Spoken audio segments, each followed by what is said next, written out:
হয়েছে অনেক বড় একটা, যা ৬-৭ কেজি ওজন হবে, ৭ কেজি ৮ কেজি এরকম। এই জাতটা কেবল এখনও ফুলও পাকেনি, অনেক অনেক সুন্দর। আবার এই জাতটা আবার পাশাপাশি একই, কি সুন্দর হলুদ, দেখুন আগামাটা হয়েছে।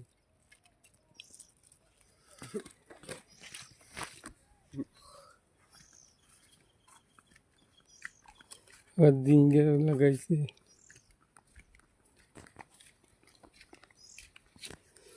এই হলুদ জাতটা, এই জাতটা দেখিনি কি সোন বলে নাকি?